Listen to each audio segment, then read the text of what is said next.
En fait, là, ce que je fais, c'est j'utilise la technique drop shot. Un petit plomb en drop shot, en fait, c'est un plomb qui va être coincé comme en serre dans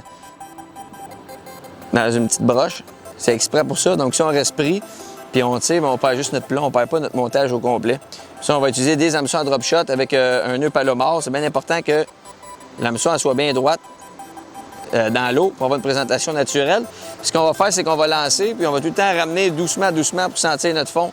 Fait que le leurre, il va être en suspension à peu près à un pied du fond. Puis il va y avoir une présentation vraiment naturelle, comme si c'était un vrai petit méné qui nage en suspension dans le fond.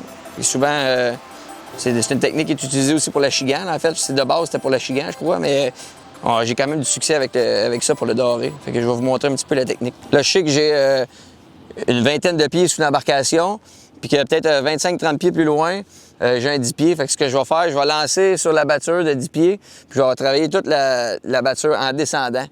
Fait que souvent, c'est là que le poisson il va se nourrir, là. Je vais laisser mon fil se dérouler jusqu'à temps que mon leurre touche le fond. Comme là, je suis dans le fond. Attention, Alex. Juste pas te planter. Là, je vais ramener doucement. Il faut tout le temps que je sois en contact avec mon fond. Ce qui me fait chier à la pêche, c'est souvent le manque de respect des embarcations. T'sais, moi, je me dis, là, tout le temps, garder au moins là, entre les bateaux là, une distance de lancer. Là. Des fois, tu pêches, tu as un petit peu de succès, puis là, les embarcations ils viennent proches. Et ils viennent quasiment se coller là, à 15-20 pieds de ton embarcation. Là. Moi, je viens à la pêche pour être tranquille. Je viens à la pêche pour relaxer. Puis quand une situation comme ça arrive, c'est là que je relaxe pas vraiment.